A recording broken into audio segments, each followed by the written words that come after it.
Here, baie dankie dat ons op hierdie Sabbatoggend, waar die son skyn, hier by die kerk kan by mekaar kom. En Here, daar waar ons, baie van ons mekaar hierdie jaar nog nie gesien het nie, en waar dit sommer net lekker is, om al die ou gesigte te sien, Here. Al die mense wat ons eers laas jaar gesien het, wil ek vir die baie dankie sê, dat ons as 'n kerkfamilie, met opgewondenheid hierdie jaar saam kan instap. Ek wil vra, Here, met elke persoon wat hier by ons kuier vandag ook te sien, dat hulle sal welkom voel, en Here, dat dit vir hulle ook 'n geseënde dag sal wees. Gaan met elkeen wat nog op pad is kerk toe, Here, sal U hulle asseblief veilig hier bring, en dankie, Here, dat ons saam U naam kan aanbid. Seën ons, Here, en gee asseblief dat elkeen sommer net 'n wonderlike Sabbat sal hê. Amen. Goeiemôre aan elkeen van julle. So, ek het gedink om hierdie jaar af te skop met 'n bietjie van 'n uitdaging vir elkeen van ons. So, 40 dae het nog altyd 'n baie belangrike rol in ons lewe gespeel as kinders, terwyl ons groot geword het. Ma en pa bid al vir 40 dae, of 'n tydperk van 40 dae, vandat ons klein is. Ek weet, hulle het gebid toe ek moes universiteit toe gaan, om te kan kies wat rigting ek gaan, want wat weet nou 'n 18-jarige wat hulle wil doen, wanneer hulle eendag in die groot menswêreld gaan wees. En ons het baie wonderwerke en antwoorde op gebed gesien, na 'n tydperk van 40 dae. En so het dit deurgeloop na ons gesin toe. Ons sien vir Karine en Wimpie bid vir 40 dae, en ek en sy het nou die dag daarvan gepraat, toe ons gaan stap het, en al kies jy net 2 goed om te bid voor, in daai 40 dae, om te kan sien wat aan die einde van daai 40 dae gebeur. So, waar kom die 40 dae nou eintlik vandaan? So, volgens verskillende bronne sê hulle, dit word genoem tussen 146 en 158 keer wat dit genoem word in die Bybel. So, dit word, die getal 40 word verbind met die beantwoording van God se beloftes, alhoewel nie altyd positief nie. Dit word baie keer geassosieer met die tema van beoordeling, om getoets te word of om beproef te word. So, net 'n paar voorbeelde van 40 in die Bybel. Die reën wat geval het met Noag vir 40 dae en 40 nagte. En dis Genesis 7 vers 4.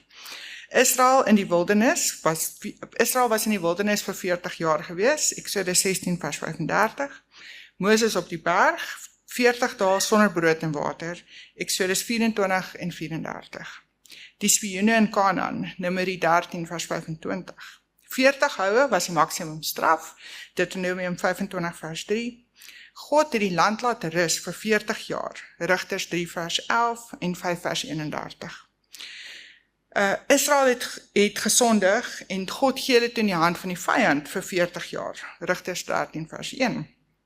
Eli veroordeel Israel vir 40 jaar, 1 Samuel 4 vers 18. Goliat het vir 40 dae voor die weermag van Israel verskyn, 1 Samuel 17 vers 16. Saul was koning vir 40 jaar, Dawid was koning vir 40 jaar, en Salomo was koning van 40 jaar. En ek kan dink dat dit vir hulle 'n tyd van beproewing was. Die heilige plek in die tempel was 40 el lank, 1 Konings 6 vers 17.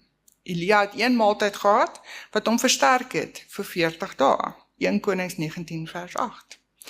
God gee Nineve 40 dae om tot bekering te kom, Jona 3 vers 4. Jesus het gevas vir 40 dae, Matteus 4 vers 2. Jesus is versoek vir 40 dae, Lukas 4 vers 2.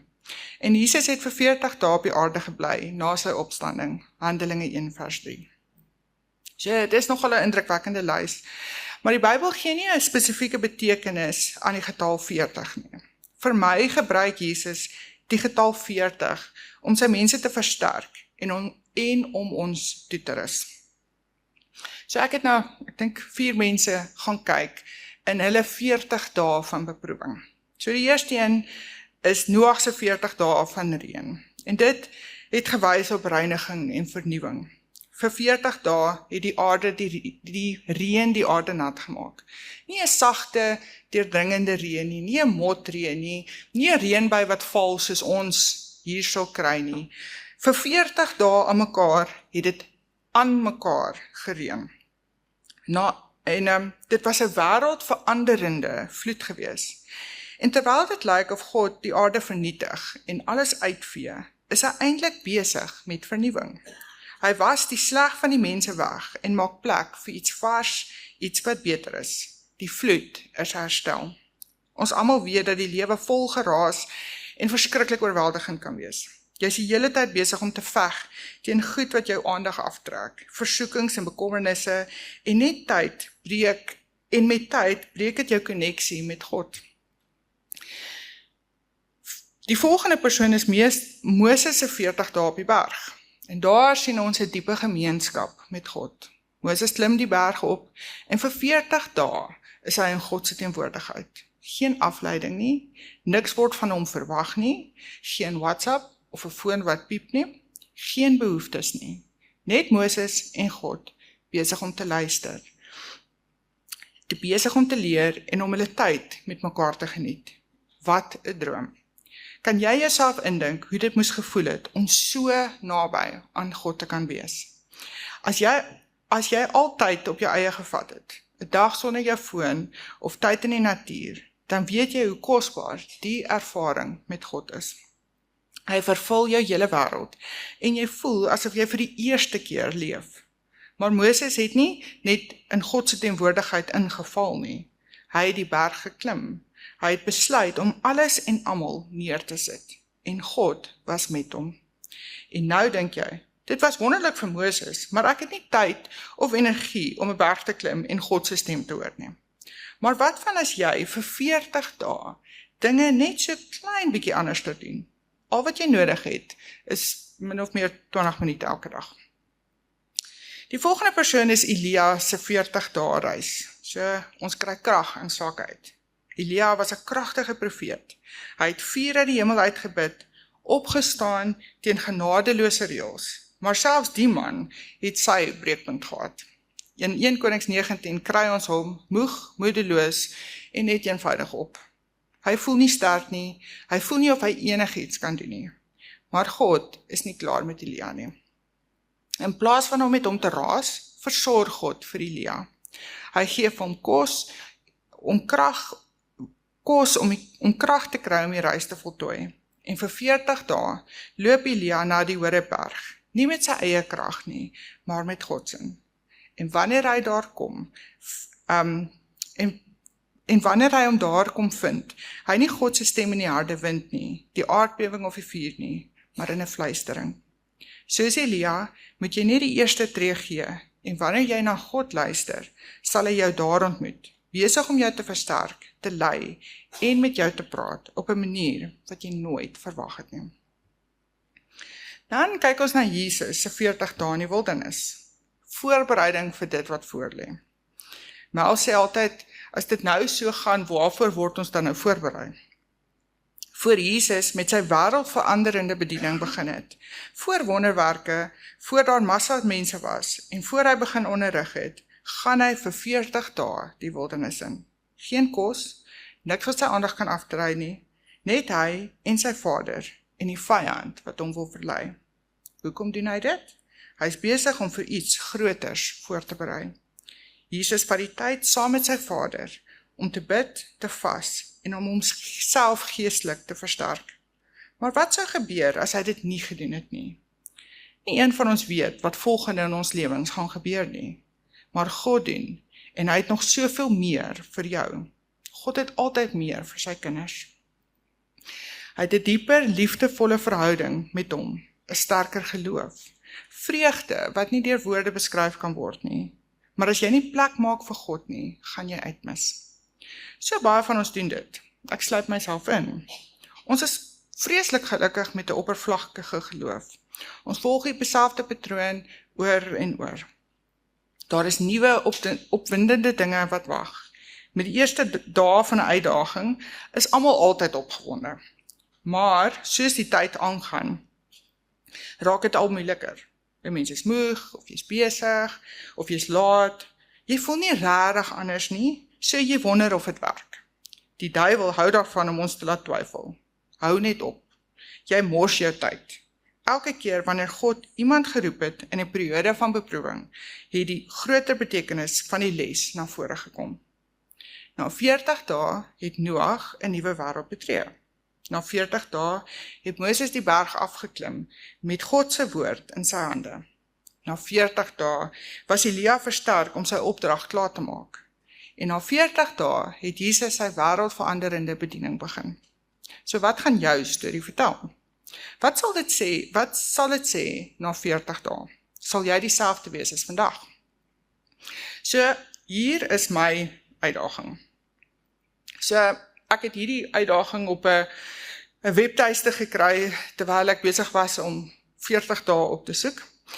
En dit is 'n redelike mooi ronde getal, dit is net lank genoeg dat dit voel soos 'n regte uitdaging, maar kort genoeg om dit te kan oorleef.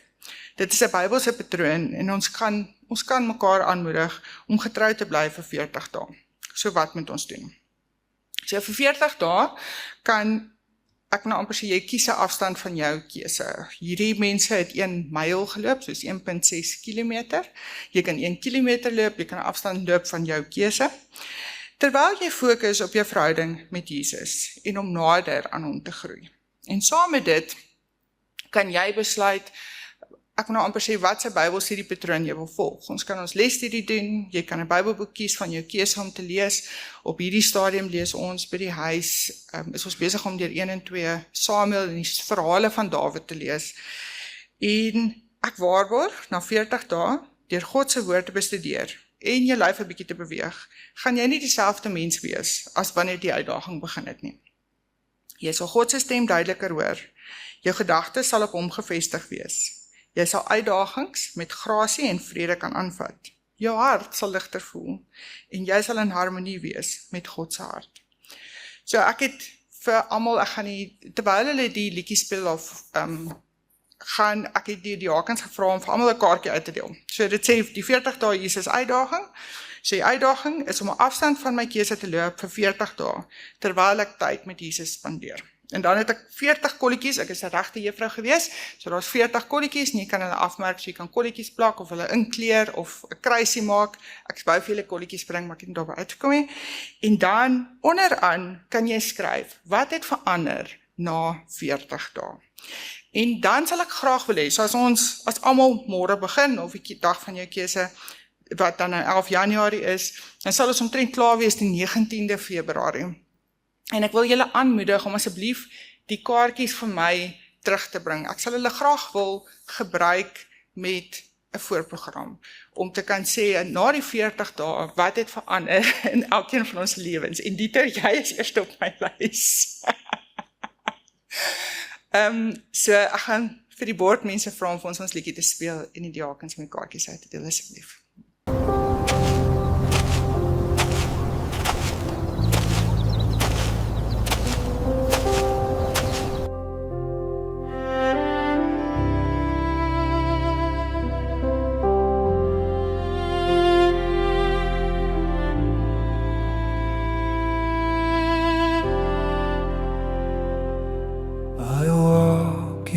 Silence through the desert, 40 days of hunger and prayer. The wind cuts deep, the sun is burning, yet my soul is held in His care. Though the land around is empty, my heart is filled with God. In solitude I find my strength. In the silence His voice shines clear. Sacred desert, season of trial, eternal light will guide me.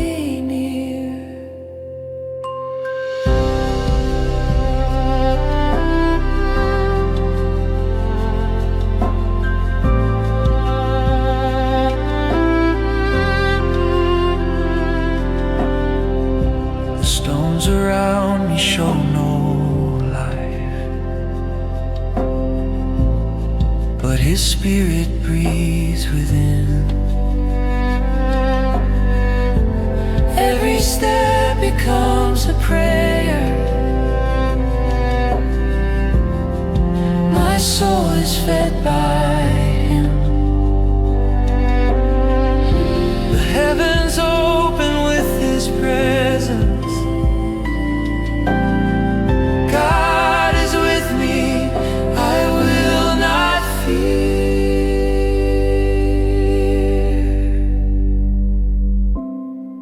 In solitude I find my strength. In the silence His voice shines clear.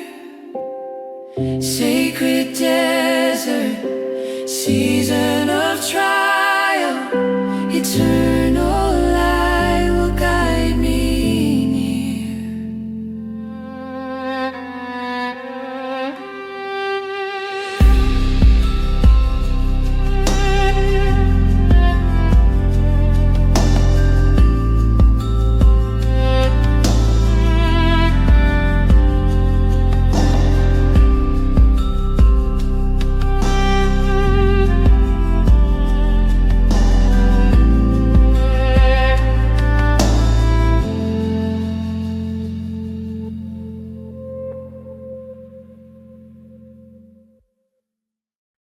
Kom ons sluit die oë. Vader in die hemel, baie, baie dankie vir die wonderlike liefde. Dankie dat U met ons was in die jaar wat verby is, maar Vader, ons bid ook en vra dat U met ons sal wees in hierdie jaar wat in ons toekoms lê. Vader, U weet dat ons almal het groot planne en dinge wat ons wil hê moet gebeur, maar Vader, dat U ook met ons hierdie pad sal stap, dat U ons sal lei en sal bewaar. Gaan met ons in hierdie Sabbat, ons bid spesiaal vir die offergawe, wat hierdie belangrike werk het om te doen, om skole groter te maak, om mense na U toe te lei, en dat daar meer en meer van U sal hoor. Ons bid en vra dat U met ons sal wees in die res van hierdie Sabbatdag. Ons bid en vra dit in die naam van alleen. Amen.